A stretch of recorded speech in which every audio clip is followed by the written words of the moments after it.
Baik, terima kasih banyak kepada Miss Jovita, Ibu Jovita, terima kasih.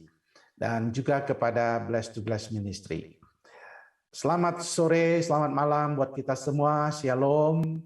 Senang boleh berjumpa dengan hamba-hamba Tuhan, para pemimpin gereja dari berbagai daerah. Saya banyak kenal. Juga mereka yang juga aktif di Bless Ministry, di pekerjaan masing-masing yang tertarik dengan bidang kepemimpinan. Selamat berjumpa, senang berjumpa Bapak Ibu Saudara.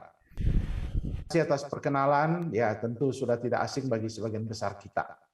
Hari ini kita membahas tentang topik leadership, kepemimpinan yang memang saya memang menekuninya, dan leadership itu fun, menyenangkan, belajar leadership. Dan saya berharap saudara-saudara juga dapat mempelajari leadership, apapun keahlian Bapak Ibu Saudara. Mungkin ada yang ahli di bidang IT, ada yang ahli di bidang ekonomi, pekerjaan-pekerjaan lainnya, atau pelayanan, terutama pelayanan-pelayanan di gereja.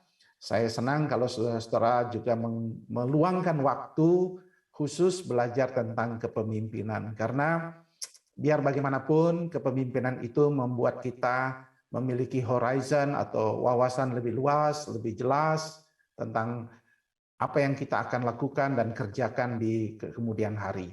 Banyak orang bertanya pada saya, apa bedanya sarjana A dan sarjana B ketika dia tamat dari sekolah yang sama, kenapa 10 tahun kemudian dia berbeda satu kepada yang lain dengan yang lain? Bedanya karena terletak pada bagaimana dia melihat dunia di sekitarnya, dan bagaimana melihat itu adalah bagaimana dia membangun visi, dan tidak semua orang bisa punya visi misi. Orang yang punya visi misi itu adalah orang yang belajar leadership, dan orang yang belajar kepemimpinan akan mampu melihat akan hal itu, dan ia akan membuat dirinya menjadi pembeda dengan yang lainnya. Jadi leadership itu fun, menyenangkan. Jadi saya berharap saudara belajar.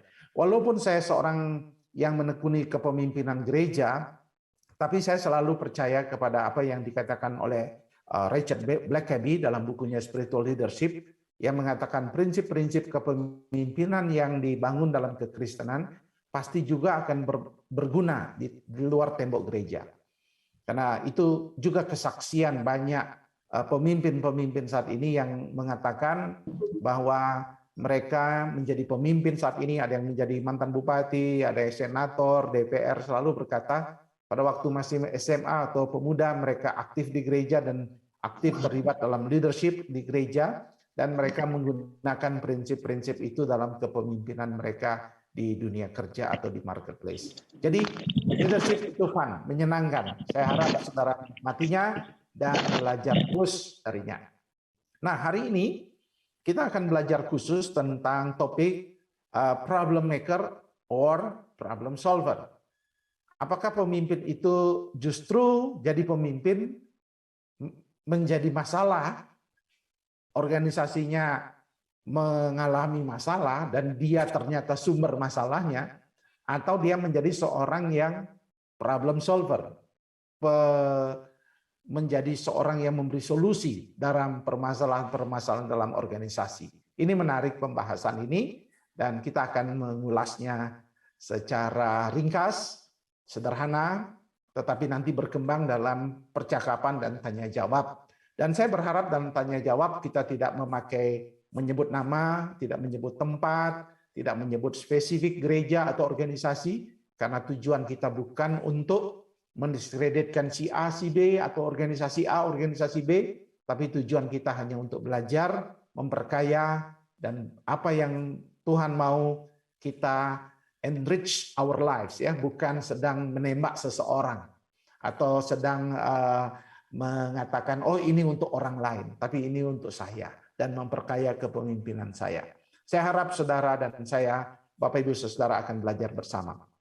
Ketika kita belajar leadership, maka definisi kepemimpinan itu John Maxwell memperkenalkan dengan kata pengaruh, tapi sebenarnya itu pinjaman dari orang yang pertama kali mengungkapkan itulah Oswald Sanders.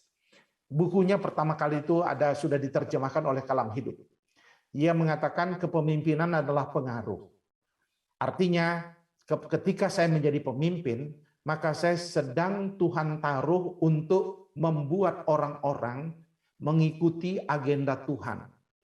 Diperlengkapi oleh Richard Blackaby mengatakan orang yang menjadi pemimpin, dia sedang membawa orang-orang yang dipimpinnya kepada agenda Tuhan. Kalau dia di dunia sekuler katakan kepemimpinan berbicara tentang pengaruh untuk membawa orang ke agenda, tujuan, visi, pencapaian organisasi atau lembaga di situ. Kalau lembaga perusahaan dagang ya tentu profit. Tapi kalau kita organisasi rohani, maka tujuan yang hendak kita capai adalah bagaimana orang-orang yang kita pimpin itu kita tuntun kepada agendanya Tuhan. Apa itu agendanya Tuhan? Tentu ada karunia-karunia yang ada padanya, kehidupan dia, apa yang Tuhan mau tercapai dalam kehidupannya. Jadi kepemimpinan tidak berbicara tentang keterampilan untuk bekerja sendiri. Kalau itu bukan leadership. Leadership adalah keterampilan, kehidupan, seni, bagaimana kita mempengaruhi, mengajak bersama-sama orang yang kita pimpin untuk bersama-sama maju melangkah kepada agendanya Tuhan. Itulah arti kepemimpinan. Jadi kalau saudara bicara kepemimpinan, lalu saudara diangkat jadi pemimpin dan saudara mengerjakannya sendiri, maka itu bukan pemimpin. Itu hanya seorang yang bekerja untuk dirinya sendiri. Jadi dia bukan pemimpin. Pemimpin dia mengajak tim orang-orang semua. Kalau dia seorang gembala, maka ia ingin memastikan seluruh orang yang dia layani terlibat dalam pelayanan dan menemukan apa rencana Tuhan dalam hidupnya dan mengajak bersama-sama mencapai tujuan organisasi. Sehingga tidak ada istilah di dalam gereja, tidak ada yang menganggur satupun, istilahnya begitu. Semua orang harus diajak terlibat. Dan semakin dia terlibat dalam pelayanan, semakin kemudian dia mencapai tujuan dalam fulfillment dalam hidupnya, tetapi juga organisasi gereja akan bertumbuh dan kemudian bertambah. Nah, tapi sejalan dengan kepemimpinan itu tentunya akan ada masalah. Masalah sebenarnya tidak ada yang perlu dikhawatirkan, karena setiap kehidupan, setiap organisasi pasti punya masalah. Tidak mungkin tidak ada masalah. Kalau ada orang berkata, saya memimpin, jadi pemimpin ada masalah, that's okay. Itu memang natur daripada kepemimpinan, pasti ada masalah. Kehidupan Bapak Ibu Saudara sendiri pasti ada masalah. Tidak mungkin tidak ada masalah. Di rumah pasti ada masalah, ada yang rusak barang, dan seterusnya. Apalagi di bidang kepemimpinan. Jadi kalau ada orang yang takut menghadapi masalah, ya tidak usah jadi pemimpin. Karena jadi pemimpin pasti akan menghadapi masalah. Tetapi bukan soal bagaimana, apakah ada masalah atau tidak, tapi bagaimana ia menyelesaikan masalah. Itulah yang terpenting. Nah, tetapi ada dua hal yang kita mau pelajari. Yang pertama adalah jangan-jangan masalah yang terjadi adalah karena pemimpinnya sendiri yang punya masalah. Dan nanti yang kedua adalah baru kita akan membahas masalah bagaimana menyelesaikan masalah-masalah di organisasi yang muncul. Nah, yang pertama adalah ternyata banyak dalam catatan-catatan buku-buku leadership, makanya banyak sekali seperti buku John Maxwell dan seterusnya, Leadership Within You misalnya, ada bukunya yang terkenal. Ternyata masalah yang sering terjadi dalam kepemimpinan adalah dirinya sendiri adalah sumber masalah, dan kadang pemimpin tidak menyadari dirinya adalah masalah itu sendiri. Ya. Seorang dosen saya namanya Dale Galloway, dia menulis buku kepemimpinan yang begitu hebat, jemaatnya berjumlah 7.000 di sebuah kota di Kentucky. Waktu saya masih sekolah di sana, dia mengatakan kadang-kadang pemimpin itu tidak menyadari dialah sumber masalahnya. Sehingga laksana ada kotoran di hidung kita, kotoran binatang di hidung kita, terasa baunya, tapi kita tidak tahu bahwa itu di hidung kita. Akhirnya setiap kita ketemu orang, kita pikir orang itu yang berbau. Jadi kita bilang, ketemu istri kita, kenapa kamu bau istriku? Lalu istri kita ngomel-ngomel dan mengatakan, oh dia tidak bau saya. Tapi kita terus menuduhnya bau. Kemudian anak kita, orang-orang di sekitar kita, ternyata lama-lama setelah dia pergi ke cermin baru sadar, ternyata ada kotoran di hidungnya sendiri yang ia harus bersihkan. Nah, itulah contoh kata Dale Galloway. Makanya banyak buku-buku kepemimpinan berbicara tentang bagaimana menjadi memimpin diri kita sendiri. Self-leadership, membangun kepemimpinan oleh John Maxwell yang bukunya terkenal mengatakan leadership within you. Jadi bagaimana membangun kepemimpinan di dalam diri sendiri. Nah, mengapa itu bisa terjadi? Mengapa itu bisa terjadi, saudara? Nah, ternyata dalam ada buku terbaru, belum diterjemahkan ke dalam bahasa Indonesia, saya sudah memiliki e-booknya. Buku ini diterbitkan di tahun 2019, namanya buku itu The Motive. Tulisan karangan Patrick Lencioni.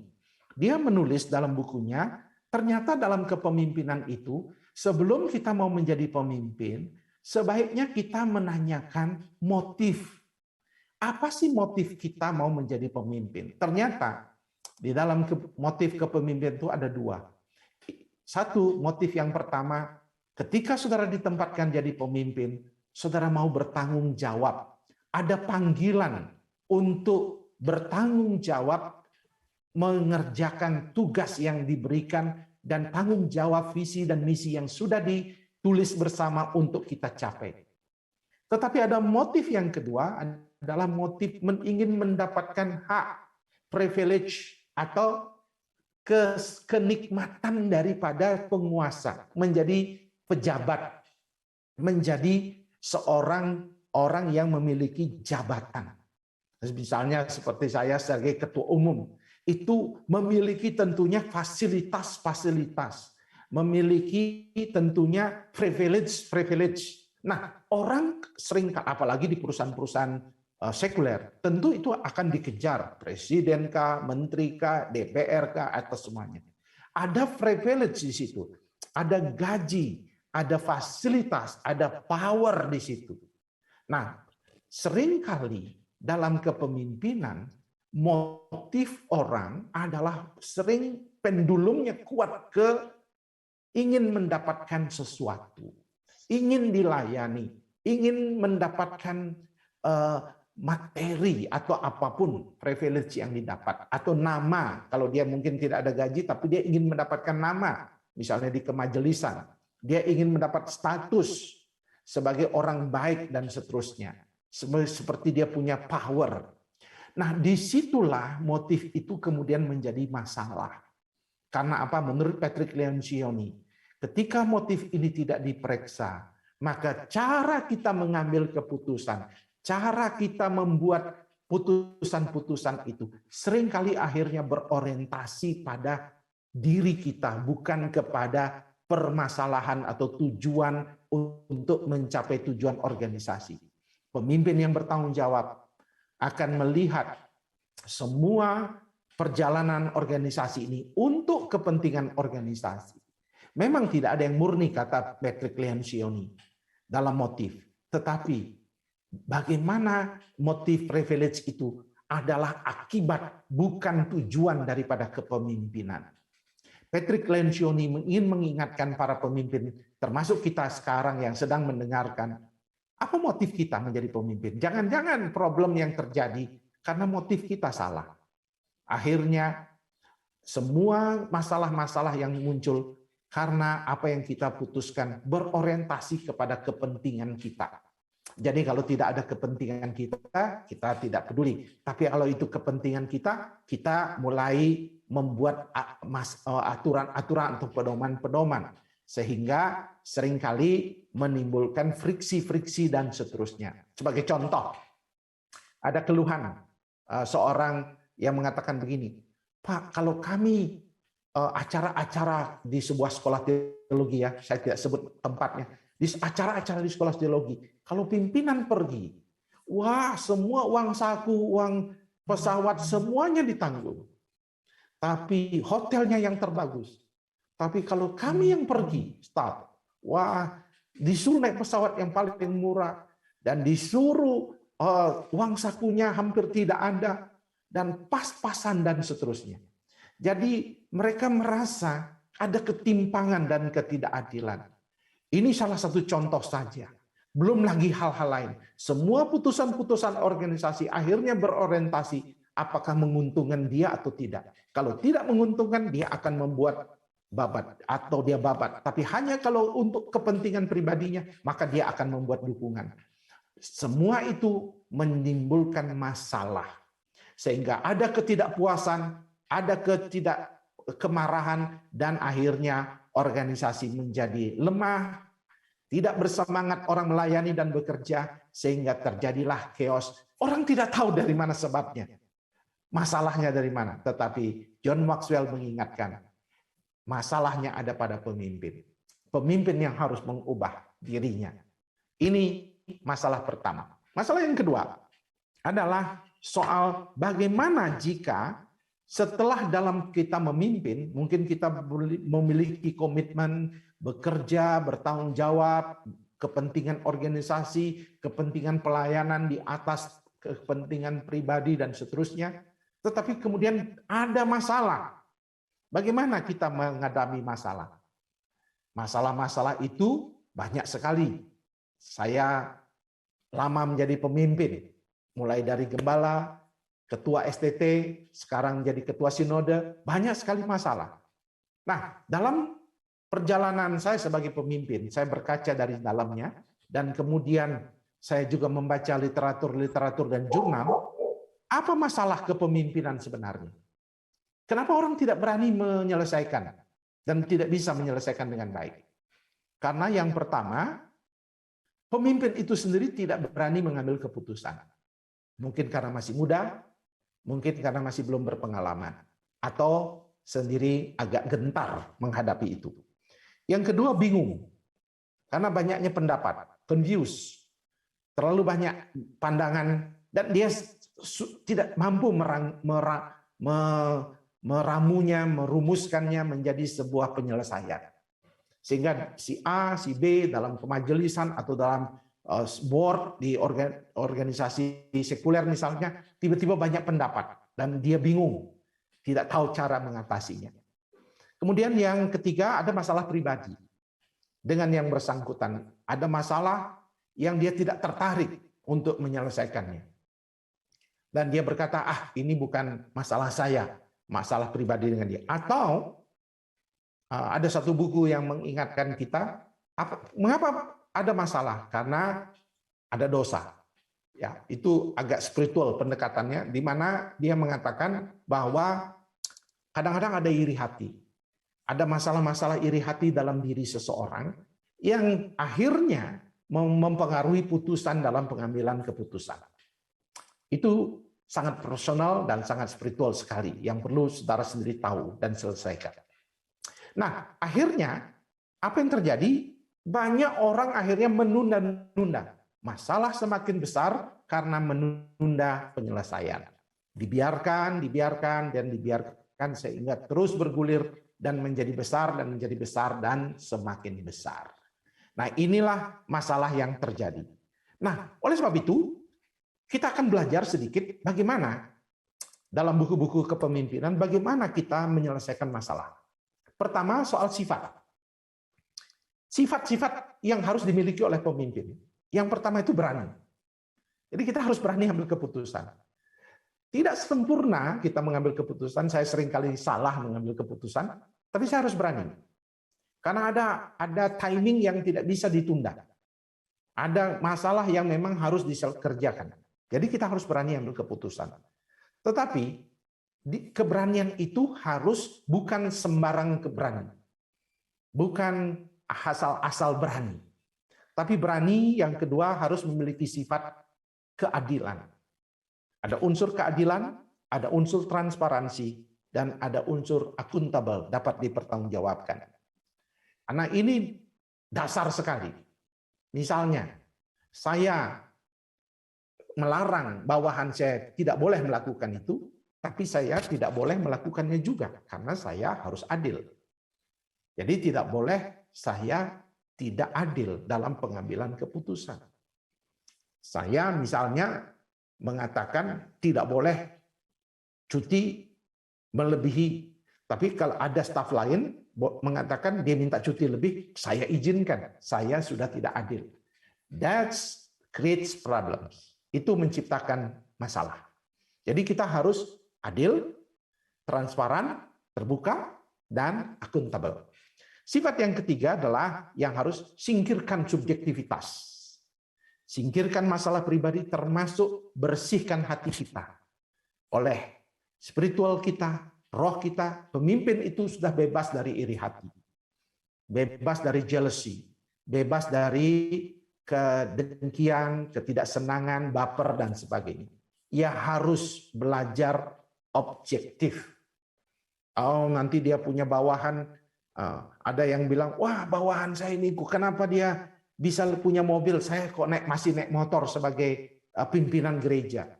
Oh, dia punya gembala kok bisa naik mobil. Dari mana dia bisa dapat uang? Itu bahaya. Itu bahaya. Karena kita sudah memiliki kecemburuan. Itu harus pemimpin lepaskan. Lepaskan jadi pemimpin. Tidak boleh. Soal dia lebih diberkati, puji Tuhan. Dukung dia.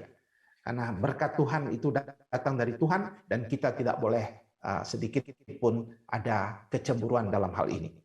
Nah, tetapi di samping sifat-sifat keberanian dan seterusnya, hal yang kedua yang perlu kita perhatikan, alat-alat dalam pengambilan keputusan. Harus pemimpin itu mempelajari aturan, kalau belum ada, menyusun pedoman, mempelajarinya dan mulai membuat, mensosialisasikan dan menyusunnya. Jadi tidak bisa kita aturan itu ada di kepala kita. Pedoman ada di kepala kita. Pedoman itu harus ada tertulis, dan semakin kecil organisasi memiliki namanya putusan-putusan teknis, SOP dan sebagainya. Dan itulah yang menjadi sarana dalam pengambilan keputusan dan sangat menolong sekali. Karena tidak mungkin tidak menolong. Misalnya, kita punya staf, tiba-tiba satu staf mau pinjam uang. Kita harus sudah ada pedoman cara meminjam uang dan cara mengembalikan. Karena begitu kita berbeda cara mentreat satu karyawan dengan yang lain, akan menimbulkan masalah, menimbulkan kekacauan di dalam organisasi kita.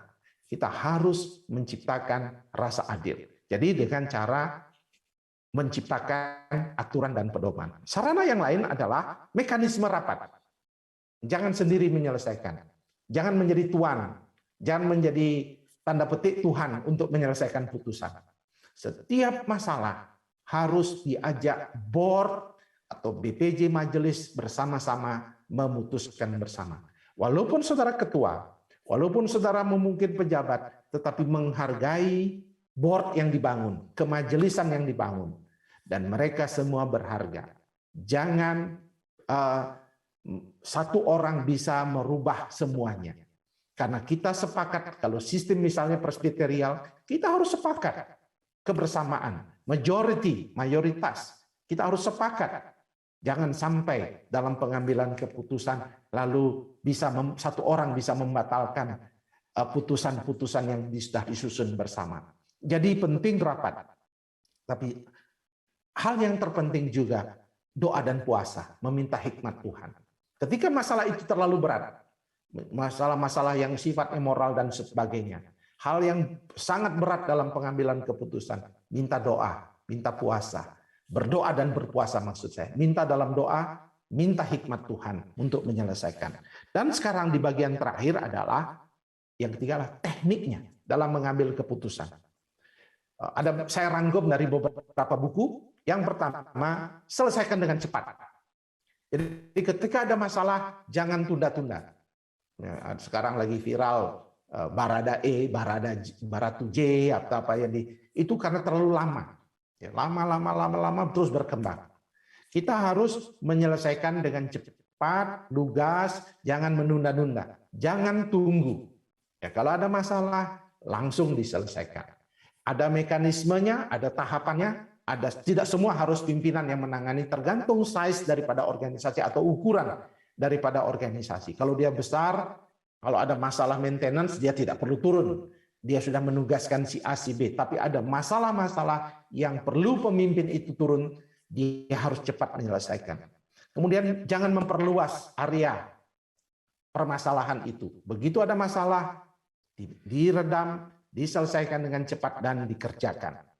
Kemudian beri kesempatan. Kalau ada konflik antara si A dan si B atau apapun yang terjadi antara grup A, grup B, beri kesempatan untuk semua membuat berpendapat. Jangan pernah menyerah.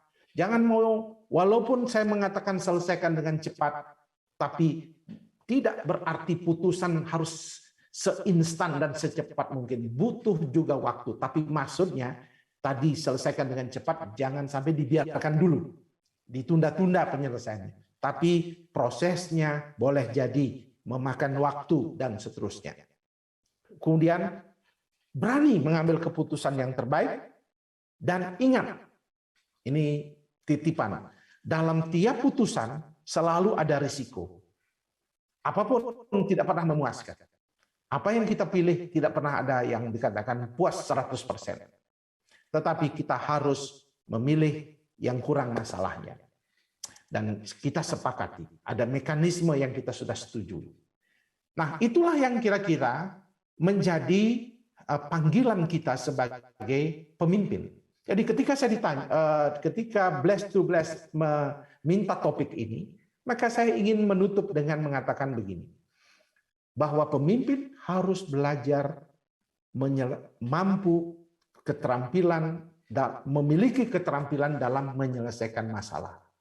Di Amerika ada namanya peacemaker, kelompok yang mengadakan studi, kelompok yang mengadakan pelatihan-pelatihan untuk para hamba Tuhan dan pemimpin bagaimana menyelesaikan konflik. Dan keterampilan itu harus dipelajari. Bukan soal otomatis bisa sendiri. Perlu ada teknik-teknik penyelesaian. Dan saya belajar untuk menyelesaikan hal-hal seperti itu. Walaupun banyak orang berharap segera instan selesai, tidak mudah, tetapi saudara harus belajar. Kepemimpinan bicara soal bagaimana seni dan keterampilan. Dan keterampilan itu adalah pelajaran seumur hidup. Tuhan kiranya menyertai saudara-saudara, dan sekarang saya membuka diri untuk tanya jawab. Saya kembalikan kepada Ibu Jovita. Baik Pak Ronda, terima kasih atas pemaparan materi yang telah disampaikan. Ada beberapa yang saya catat di highlight.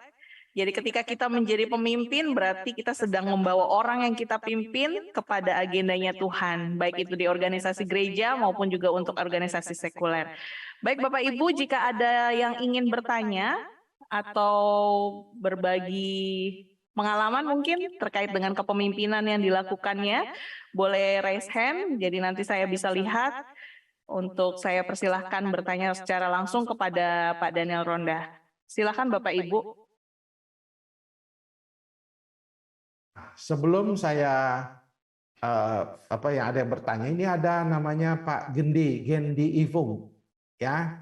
Dia ada tanya ini, saya dari Kaltim, izin bertanya, apa sikap kita sebagai pemimpin menghadapi sikap yang keras kepala, tidak sadar-sadar akan dosanya, ya, sudah dibimbing, didoakan berkali-kali, tapi tidak sadar, tetapi masih saja berbuat dosa. Terima kasih, salam. Nah, ini.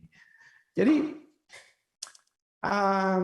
jemaat kita itu memang ada yang kepala batu, ya, ada yang masih keras, ya. Itu kita, kalau saya menghadapi itu sabar, ya, hadapi dengan kesabaran, karena mereka bukan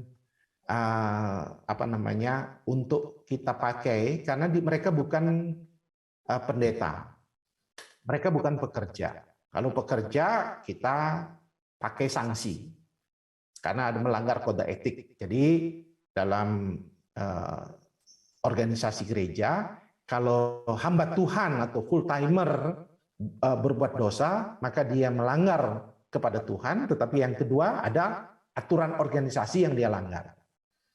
Nah, tapi kalau seorang jemaat dia berdosa, maka dia sedang berdosa kepada Tuhan, mungkin dia menyakiti keluarganya.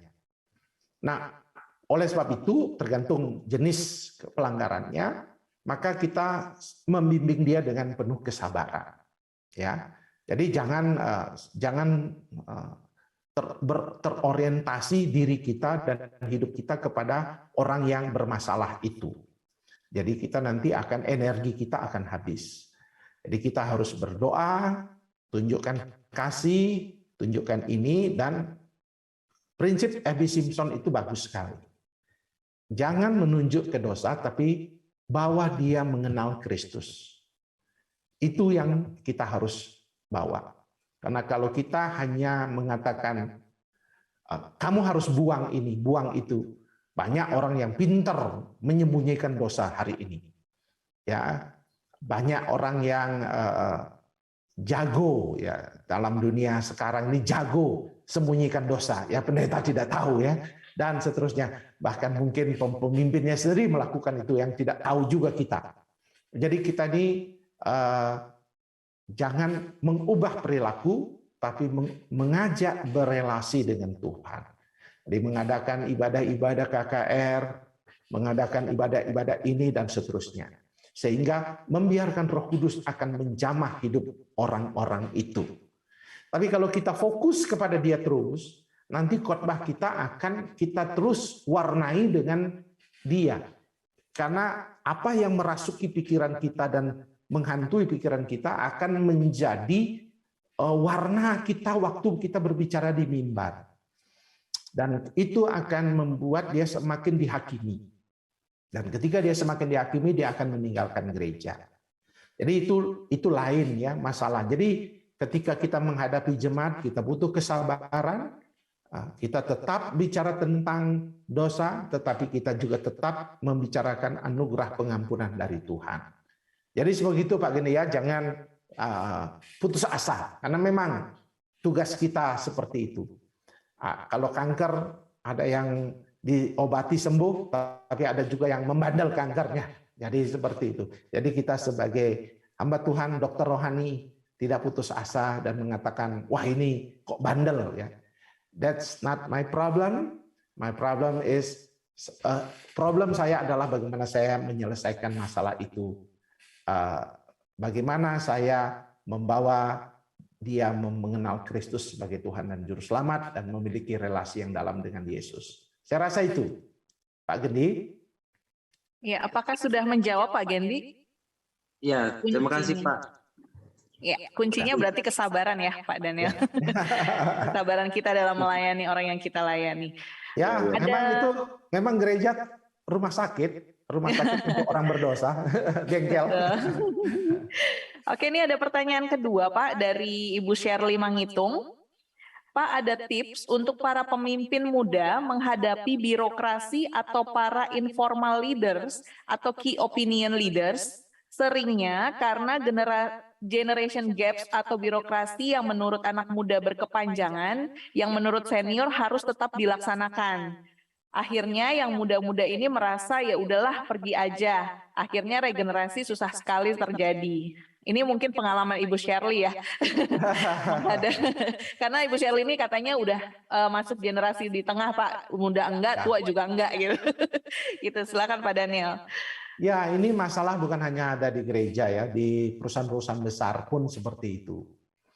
Banyak pengambil perusahaan-perusahaan retailer, perusahaan-perusahaan ketika birokrasi terlalu rumit dalam pengambilan keputusan, biasanya akhirnya yang terjadi adalah melambatnya sebuah organisasi. Sehingga banyak orang tidak sabar terhadap akan hal itu. Jadi saran saya memang di gereja-gereja yang sudah tua dan sistemnya itu selalu dalam pemilihan, misalnya kalau di gereja ya, selalu membuat kombinasi kemajelisan itu tua dan muda. Jadi dibuat kombinasi seperti itu. Karena memang sangat berat untuk melakukan reformasi besar-besaran, tapi kita bisa melakukan reformasi bertahap. Karena itu memang sebuah perjalanan organisasi. Karena semakin tua semakin berat. Tetapi yang kedua, saya selalu membuat edukasi. Ya, selalu saya katakan bahwa aturan itu adalah sarana. Pedoman-pedoman itu adalah sarana untuk memperkuat visi Tuhan yang Tuhan taruh di gereja itu. Nah, sehingga kita perlu melakukan revisi terhadap pedoman dan aturan supaya mempercepat. Dan orang-orang tua sekarang sudah mulai mengerti akan hal itu. Kadang-kadang memang ini kita bicara praktisnya, di kemajelisan biasanya anak muda kalau dibicarakan, Pak punya ide ini, boleh. Tapi begitu keluar uang sulit. Nah, itu di situ kayak yang sulit tuh kalau keluar duit. Nah, kenapa keluar duit itu sulit? Karena memang tidak dibicarakan, tetapi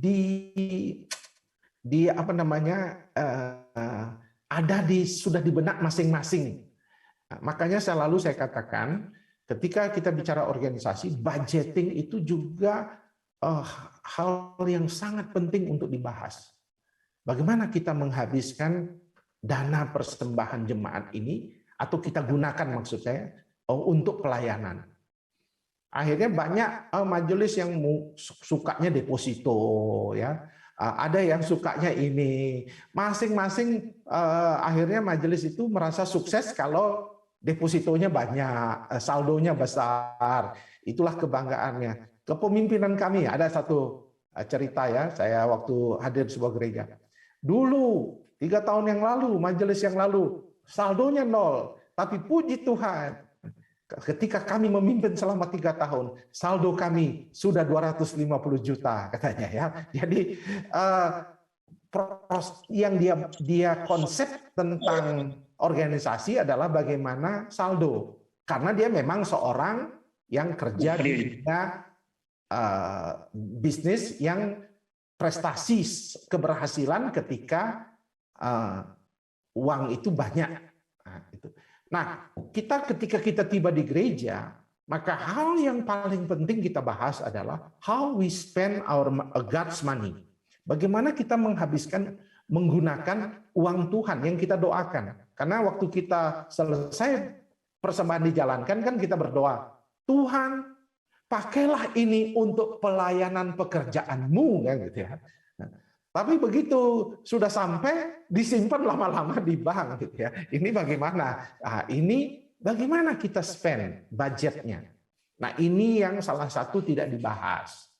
Dan akhirnya ini yang Ibu Sherly, ini langsung saya to the point masalahnya. Ketika saya sering kali dengar, anak muda, ayo buat perubahan. Tapi begitu budgeting, berdebat ya, berdebat. Nah, ini yang bikin, harus ini prosedurnya. Nah, ketika itulah terjadi gap, akhirnya orang merasa bahwa ini masalah. Mereka anak muda tidak mengerti bahwa misalnya saldo yang ada ini karena proses dari akumulasi 2 tahun misalnya. Dan seterusnya. Jadi kita harus transparan. Yang diterima per bulan ternyata ini. Dan bagaimana kita spendingnya dan seterusnya. Inilah yang kita harus bahas bersama-sama. Jangan hanya rajin membuat program, tapi di budgeting kita lemah. Ini Ibu Jovita yang perlu ada seminar khusus ini, budgeting dalam gereja ya. Ini orang keuangan yang hebat. Nah, kemudian ada pertanyaan lagi ya. Apalagi nih? Lanjut. Generasi tengah ya. Ini... Sebelum ke Bapak Nahor Maeseni, tadi ada yang raise hand dari Pak Putra Filibur, Pak. Silakan. Ya, silakan.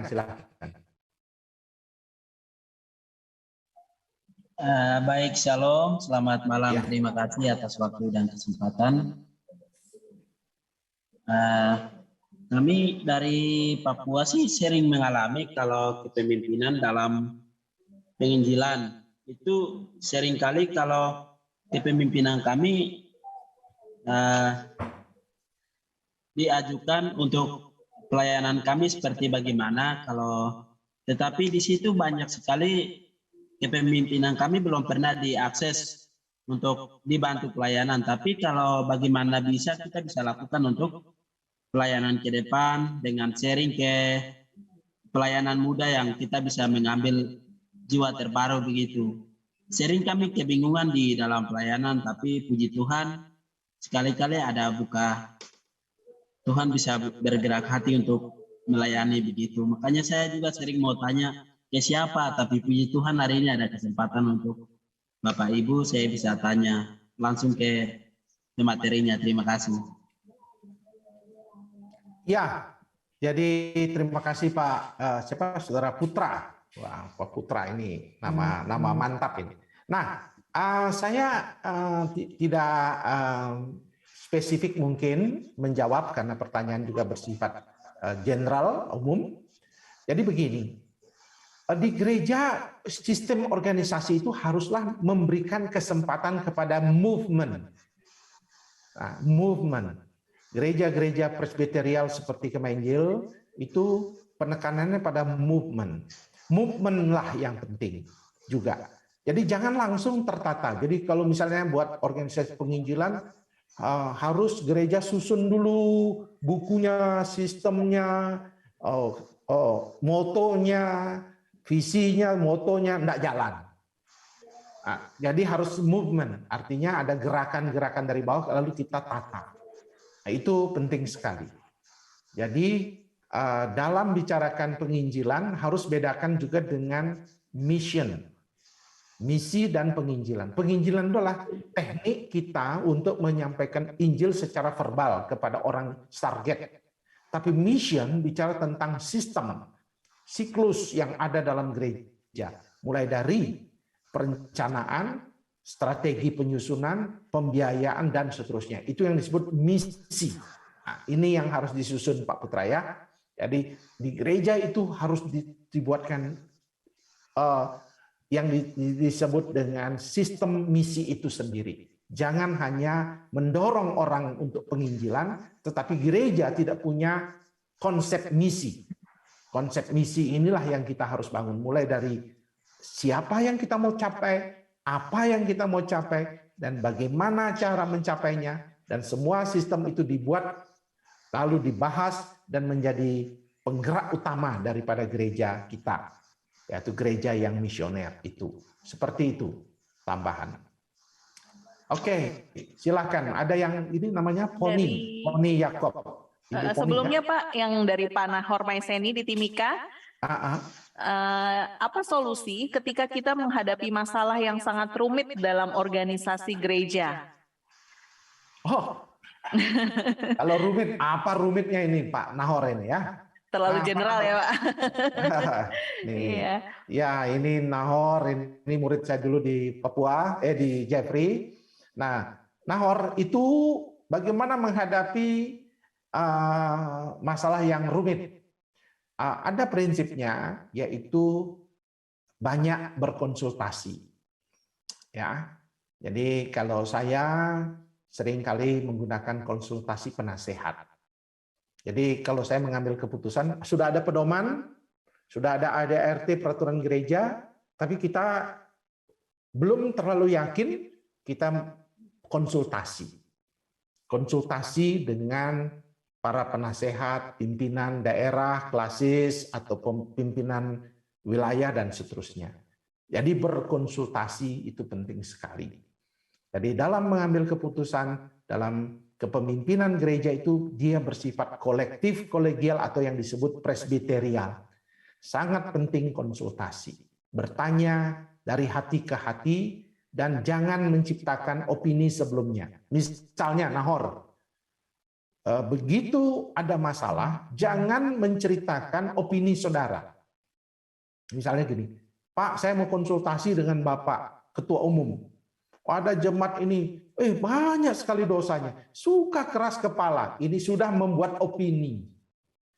Tujuannya sebenarnya akhirnya Nahor hanya ingin menjustifikasi penilaian dia dan hanya meminta pendapat Ketua Umum supaya dia membenarkan dia ingin menyalahkan atau menyelesaikan ini. Nah, jangan. Ketika kita berkonsultasi, netral. Jemaat kita itu adalah domba-domba kita, bawahan kita. Kalau saya ketua umum, ketua wilayah, pengurus daerah, gembala-gembala itu adalah domba-domba kita. Kita harus netral. Kita tidak boleh langsung punya pandangan negatif terhadap dia. Jadi pada waktu saya sering diajak konsultasi, Pak, ini gembala kami ini begini, negatif semua. Nah, tujuannya dia sudah mau menggiring saya untuk supaya menyetujui apa tindakan. Itu keliru. Konsultasi itu betul-betul harus netral. Apa pokok permasalahannya dia, dan kita coba selesaikan. Nah, inilah yang disebut Nahor, konsultasi yang benar. Jangan konsultasi yang sudah memiliki opini, penilaian sebelumnya. Baggage-nya sudah ada. Terus kita mau, itu yang disebut dalam ilmu etika, meta-etika. Kita sudah memberi muatan-muatan untuk menggiring yang kita ajak konsultasi untuk mengarahkan pandangannya atau pendapatnya sesuai dengan keinginan kita. Dan itu akan menambah masalah organisasi. Akan menambah masalah. Jadi, Nahor, konsultasi itu netral saja. Fakta, facts, jangan asumsi. Jangan pakai opini. Begitu kita pakai opini, tambah runyam. Fakta. Gitu ya. Nahor, kiranya Tuhan menolong. Apakah sudah menjawab, Pak Nahor? Ya, saya persilakan kepada Ibu Foni Yakob yang akan menyampaikan pertanyaannya. Ya, selamat malam Pak Ketua. Ya, selamat malam. Ya. Ibu Foni. Pertanyaan saya, bagaimana menghadapi seseorang yang bermasalah dengan orang lain dan tidak mau diajak ketemuan? Nah, orang ini dia berpikir bahwa nggak perlu ketemuan, masih banyak orang lain, orang baik yang perlu diurus. Jadi ya saya juga sebagai ketua perkawinan daerah juga bingung gimana mengatasi orang seperti ini. Sudah saya sendiri bawa menjelaskan apa sih masalahnya dan dia tidak mau menyelesaikan dan berpikir bahwa nggak perlu, dibilang masih banyak orang lain perlu diurus. Jadi gimana menghadapi orang seperti ini, Pak? Ada senior saya, Ibu, terima kasih pertanyaan. Ada senior saya yang sangat bijak, dan ini tidak ada di literatur barat. Ada di pengalaman menghadapi orang timur, katanya orang Indonesia itu sembuh dalam perjalanan waktu. Jadi diam saja. Kalau memang dia tidak mau mempermasalahkan, diamkan saja. Ya, Gitu, Pak. Ya, kalau dia tidak mau. Tetapi ingatkan firman Tuhan. Dalam Matius, kalau ada sesuatu masalah dalam hatimu, lalu dengan orang lain, kamu menyembah Tuhan dan teringat akan masalah, selesaikan dulu. Kita ingatkan firman Tuhan itu. Lalu dia bilang dia tidak masalah, ya biarkan saja. Yang penting organisasi jalan baik. Ya, jangan tambah-tambah itu terus nanti dia tambah. Ada orang yang memang sembuh dalam perjalanan waktu. Dalam perjalanan, baik Pak. Ya, jadi sabar saja Bu. Jangan diam. Iya. Ya. Terima kasih Pak. Iya. Mungkin kita kadang-kadang perlu juga ya Pak memberi waktu kepada seseorang untuk berdiam diri sejenak ya untuk menyelesaikan masalah. Benar. Iya. Oke, ini pertanyaan selanjutnya Pak dari Pak Jueri Wesley, Gembala GKII Palembang. Bagaimana sikap kita sebagai pemimpin atau gembala kalau melihat atau menilai BPJ dan jemaat agak sulit berkorban bagi gereja atau pelayanan, dan juga sulitnya beberapa jemaat setia memberi perpuluhan? Bagaimana sikap kita sebagai pemimpin atau gembala? Ya, jadi begini, Pak Gembala, ini luar biasa pertanyaannya. Jadi memang kita harus mengedukasi. Ya, jangan enggan untuk mengajarkan tentang pemberian. Jadi jangan segan untuk mengajarkan pemberian. Kemudian yang kedua tentu kita akan menggunakan transparansi juga untuk bagaimana keuangan gereja diperlakukan dan digunakan. Dan yang ketiga tentu kita butuh kesabaran karena memberi itu adalah sebuah perjalanan iman di mana orang itu perlu belajar memberi. Makanya waktu saya belajar fundraising di Amerika itu dikatakan jangan anggap enteng persembahan kecil. Jadi jemaat tidak ada istilah akan rela berkorban uang besar kalau dia tidak pernah belajar dari memberi sejak jumlah kecil-kecil. Maka kalau saya, saran saya, kita buat proyek-proyek kecil yang harganya hanya 1 juta misalnya, 2 juta, lalu kita buat proyek dulu saya melatih jemaat memberi itu seperti itu. Proyek kambing dan proyek anak babi misalnya ke desa-desa. Biayanya berapa? Ayo kita kumpul. Dulu masih uang ya 10.000, 20.000, wah semangat mereka memberi. Jadi kita harus latih jemaat memberi kecil-kecil dulu. Jangan lihat memberi itu akan langsung orang sadar gitu, tidak. Dia ada proses pembelajaran, proses waktu dalam memberi, proses iman. Waktu dia memberi, dia menemukan, wow, ternyata luar biasa, saya tidak berkekurangan. Oh, akhirnya dia menjadi habit. Ya, perpuluhan aja, wah, itu menjadi perdebatan kadang-kadang. Ada yang mau ajak berdebat, ada juga yang tidak mau diajak berdebat ya, tapi dia tidak memberi misalnya. Jangan kita marah, kita ajar memberi sejak kecil. Makanya saya tidak pernah percaya bilang begini, Pak, saya belum bisa memberi, nanti tunggu saya kaya. Kalau saya sudah jadi pejabat, saya akan memberi. Percayalah, dia tidak akan memberi. Karena memberi itu adalah sebuah proses perjalanan iman seseorang. Tuhan tidak melihat jumlah, Tuhan melihat hati kita. Maka gembala, kalau ada yang memberi kecil, jangan anggap remeh. Jadi don't underestimate small money. Kalau saya ada jemaat yang memberi pembangunan, Pak, maaf saya hanya bisa memberi 50.000, saya memberi ucapan terima kasih khusus kepadanya dan doa khusus kepadanya, walaupun dia hanya memberi 50.000. Karena bagi saya, dia sedang berjalan dalam iman, menyaksikan bagaimana memberi itu. Jadi Pak Jueri, jangan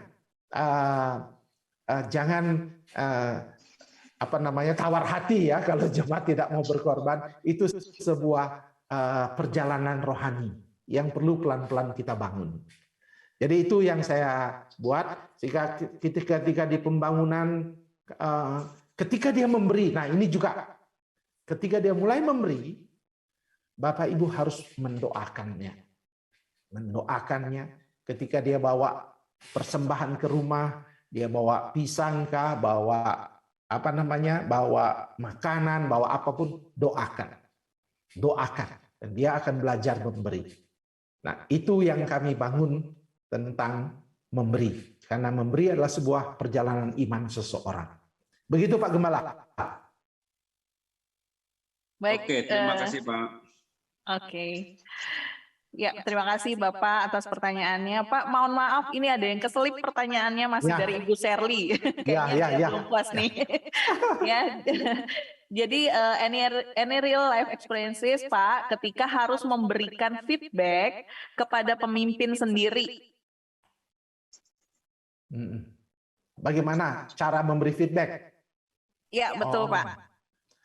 Memang orang Indonesia senang diberi feedback itu di warung kopi ya. Jadi relationship penting sebelum the truth disampaikan ya. Jadi kadang-kadang sesuatu itu orang ingin kita menyampaikan sesuatu, tapi relationship kita baru kenal, misalnya tiba-tiba datang, saya juga sering kali merenggut ya. Kalau tiba-tiba ada orang datang ke kantor saya belum kenal dia, tiba-tiba dia hajar saya setengah mati ya. Saya Pak, gereja Kemei Injil tuh harus begini. Saya lihat-lihat mukanya, siapa ini orang gitu ya. Apakah dia? Jadi kita kadang-kadang, tapi karena saya ya memiliki ibu Bali, jadi saya orang Jawa Bali ya, saya halus, saya senyum-senyum, terima kasih ya. Tapi kalau orang Torajanya maju itu biasanya agak galak sedikit. Kamu ini siapa gitu ya. Nah, jadi kita belajar dari buku kepemimpinan baik di barat maupun di timur, pentingnya relationship. Relationship dibangun, makanya atmosfer pemimpin menciptakan namanya atmosfer kekeluargaan. Nah, disitulah kita ngomong dari hati ke hati.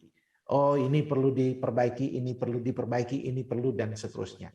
Dan jangan menyerang personal. Jangan menyerang personal.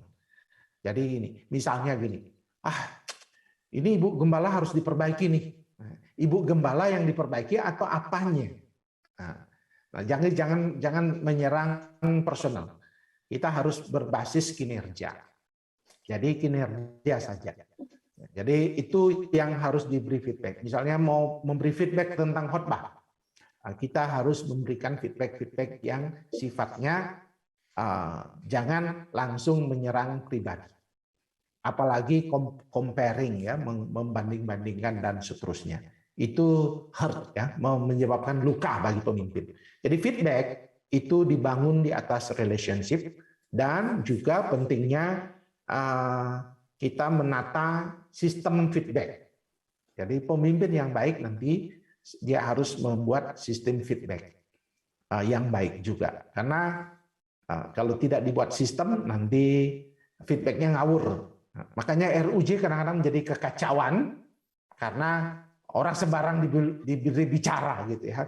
Akhirnya semua orang bicara menurut opininya, dan yang terluka adalah istri gembala, anak gembala. Jadi itu harus feedbacknya itu profesional. Jadi seperti itu. Ya, itu pentingnya kita menjalin hubungan dengan banyak orang juga ya Pak. Ya. Untuk memudahkan kadang-kadang berbagai urusan. Baik, ini ada satu pertanyaan terakhir Pak, dari Pak Yusuf Bigai. Dia bertanya bagaimana kami sebaiknya sebagai pemimpin menghadapi rekan pelayanan yang terbukti selingkuh, sementara dia sangat berperan sekali dalam pelayanannya. Ini memang budaya Indonesia ini budaya malu ini.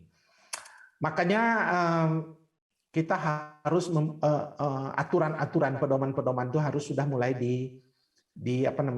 dijabarkan, dijelaskan, dan seterusnya. Dan kita ikuti mekanismenya. Maka kita harus menyampaikan, misalnya harus ada atasan kita laporkan. Dan kalau terjadi penyangkalan, ya itu bukan tanggung jawab kita. Ya. Jadi jangan kita ikut menyebarkan opini dan seterusnya. Misalnya, kadang-kadang selingkuh itu ada baunya, tapi tidak bisa dibuktikan kadang-kadang. Itu juga berat. Nah, kalau itu sulit maka itu harus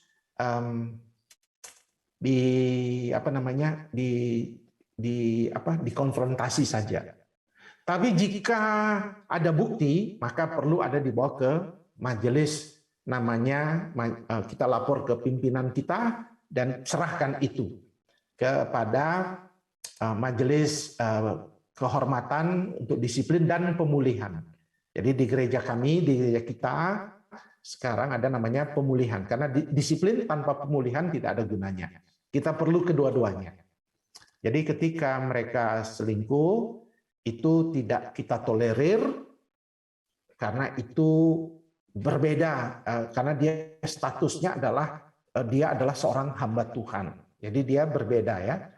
Kita tidak bisa hanya meminta dia bertobat, tetapi dia harus juga bertanggung jawab atas jabatan yang sedang dikerjakan. Dan yang bukan hanya selingkuh, yang paling berat sekarang itu fenomena gunung es, itu pelecehan seks. Itu juga paling fenomenal sekali, dan para pemimpin harus diedukasi. Apa itu pelecehan seks dan bagaimana melindungi remaja-remaja kita, anak-anak muda kita dari hal itu. Ini fenomena gunung es yang terjadi di organisasi-organisasi, dan tidak terluput organisasi kerohanian juga ada kena. Jadi saran saya, jujur menghadapi orang itu. Kalau kita teman baiknya, kita minta dia. Kalau saya pernah menghadapi itu, saya datangi teman baik saya itu, lalu saya katakan, saya mendengar ini. Dan dia minta, dan kemudian kita juga kalau dia ada bukti, kita bawa ke pimpinan kita untuk diselesaikan. Saya rasa ketika kita memberitahu, kita tidak sedang menghancurkan dia, tapi kita dia sedang mau dipulihkan dan dikembalikan pelayanannya kepada Tuhan dan dipakai Tuhan secara luar biasa lagi. Oke, seperti itu. Ya, sudah tersampaikan Pak Yusuf Bigai, jelas, tepat, dan singkat katanya Pak. Terima kasih. Baik Bapak Ibu, masih ada yang ingin bertanya? Kalau di kolom chat sudah tidak ada yang bertanya, mungkin masih ada yang ingin raise hand, masih ada waktu. Saya juga mau promo sedikit ya Pak. Ya, silakan. Jadi, bulan ini tanggal 29 Agustus B2B Ministry itu sudah 1 tahun. Jadi kita akan merayakan ulang tahun yang pertama kita, dan nanti tanggal 29 Agustus kita juga akan mengadakan webinar, dan pembicara kita adalah Billy Simpson. Jadi buat anak-anak muda mungkin ya, ini bisa disampaikan kepada para pemuda ataupun Bapak Ibu juga kalau masih berkenan hadir, silakan hadir. Nanti kami akan share untuk linknya terkait dengan webinar yang akan kami adakan pada 29 Agustus nanti. Mari kita semarakkan ultah pertama kita gitu ya, kalau lagi anak bayi itu lagi lucu-lucunya gitu, anak pertama 1 tahun. Jadi mari kita semarakkan ulang tahun B2B Ministry di tanggal 29 Agustus. Ini Ibu Poni masih raise hand, apakah ada lagi yang ingin ditanyakan? Tadi Kak ada ini musik ya, dibilang tadi ada pencipta lagu. Kenapa kita tidak membuat yang pencipta lagu di gereja kita, termasuk saya sendiri? Kenapa kita nggak bikin lomba atau apa gitu, kan menyemarakan gitu loh. Masukkan aja Kak. Oke, Kan Ibu, banyak. baik. Iya, kemarin udah ngobrol-ngobrol dengan Kak Sherlyn, Ibu. Jadi mungkin nanti akan kita bicarakan ya lebih lanjut, karena kayaknya Kema Angel banyak sekali nih yang berbakat di bidang musik. Iya, nanti boleh mungkin sambil ditampilkan nanti di depan Billy Simpson gitu ya. Gitu. Oke, nanti kita kabarin ya Bu. Ya, terima kasih. Oke, mungkin masih ada lagi Bapak Ibu yang ingin menanyakan terkait dengan materi yang sudah disampaikan Bapak Daniel Ronda. Ini ada satu di kolom chat sepertinya. Oh, oke. Terakhir. Nah, ini ada lagi Pak Daniel. Shalom Pak, saya mau bertanya, untuk menjadi pemimpin, apakah yang baik kita mencalonkan diri atau dicalonkan? Bagaimana caranya kita menghadapi orang yang kita pimpin tidak bisa mendengarkan kita? Ini 2 pertanyaan yang berat ini ya, mencalonkan atau dicalonkan. Ya, baik. Tadi sudah era waktu. Ya, baik. Saya menjawab, untuk kepemimpinan rohani sebaiknya tidak mencalonkan diri. Ya, untuk kepemimpinan rohani. Biarkan, tapi ketika kita ditanya, kita siap. Saya selalu mengatakan siap melayani. Karena kepemimpinan rohani adalah bukan kita menunjuk diri kita sendiri, tetapi kita sedang di-appointed, ya. Tuhan yang sedang me-appointed lewat orang-orang di sekitar kita yang Tuhan mau taruh. Makanya ada istilah Vox Populi, Vox Dei, ya, yang dimana sebenarnya itu menunjukkan bahwa ketika kita dipilih, bahwa Tuhanlah yang menuntun kita untuk dipilih. Jadi untuk kepemimpinan rohani jangan.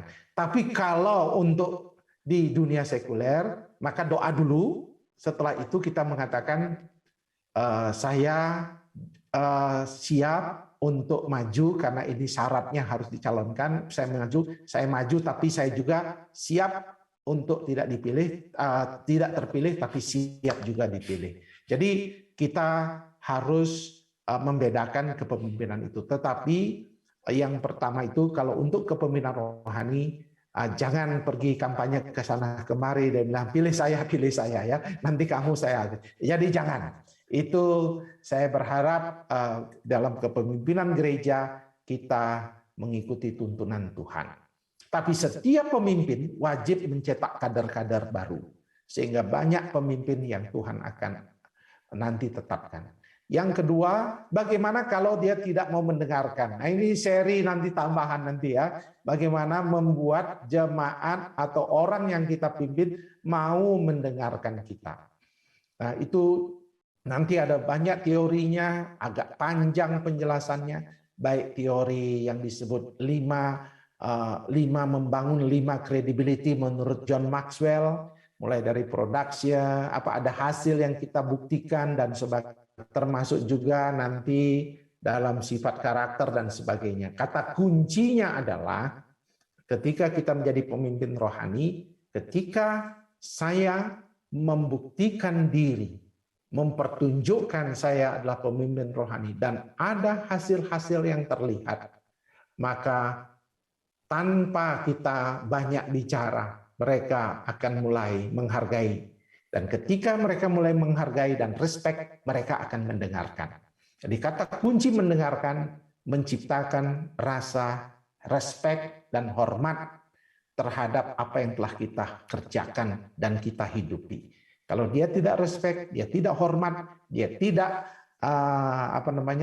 menghargai kita, dia tidak akan mendengarkan kita. Ya, tapi kalau dia respect, dia hormat, dia mengatakan, wow, luar biasa pelayanan Bapak, dia akan mendengarkan. Kata kunci mendengarkan seperti itu. Tapi ilmunya banyak.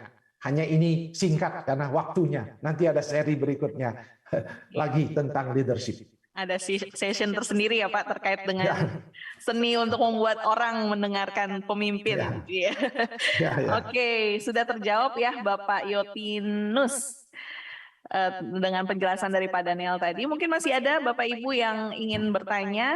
Kita masih punya waktu sekitar 9 menit.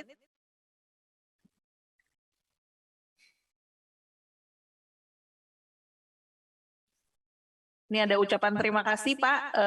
Terima kasih atas ceramahnya, sangat jelas dan sangat diberkati Tuhan. Memberkati Bapak Pendeta dalam pelayanan. Terima kasih dari Galaksi A50, tidak ada namanya. Masih ada Bapak Ibu? Kalau berkenan Bapak Ibu dapat mengisi absen kita juga supaya nanti kita bisa hubungi kalau ada webinar-webinar lainnya yang akan kita selenggarakan dari B2B Ministry. Tadi linknya sudah diberikan, nanti mungkin kita bisa up lagi supaya bisa diisi oleh Bapak Ibu sekalian. Dan jangan lupa tanggal 29 Agustus kita akan merayakan ulang tahun B2B yang pertama bersama dengan pembicara Billy Simpson. Kalau yang belum tahu Billy Simpson itu siapa ya? Billy Simpson itu adalah seorang penyanyi berkebangsaan Indonesia. Dia merupakan juara pertama dari The Voice Indonesia musim pertama. Ya, jadi bukan ini ya, bukan dari kalangan yang biasa-biasa saja gitu ya, tapi dia memang penyanyi dan sudah dikenal halayak umum. Baik, masih ada yang ingin bertanya? Kalau tidak ada, mungkin ada final statement Pak dari materi yang sudah dibawakan. Baik, terima kasih. Sebelum saya mengakhiri, maka saya ingin menyampaikan bahwa apakah pemimpin bagaimana dia? Apakah dia problem maker atau problem solver? Ya. Nah, ketika itu ada pada organisasi, pertama-tama lihatlah diri sendiri. Jangan-jangan diri sendiri masalah dari kepemimpinan itu, dari organisasi. Tapi yang kedua, kalaupun setelah kita memeriksa diri, ternyata bukan diri kita, masalah itu adalah sesuatu yang wajar. Tetapi kita harus memiliki keterampilan dalam menyelesaikan, dan jangan lupa menyertakan yang utama Tuhan dalam doa puasa dan meminta hikmat dari Tuhan untuk menyelesaikan masalah yang kita hadapi. Masalah akan ada, tapi kita harus dan mampu dan kita harus kuat dan kita harus bersedia melakukan, menyelesaikan, karena itu bagian dari kepemimpinan. Saya rasa itu Tuhan memberkati.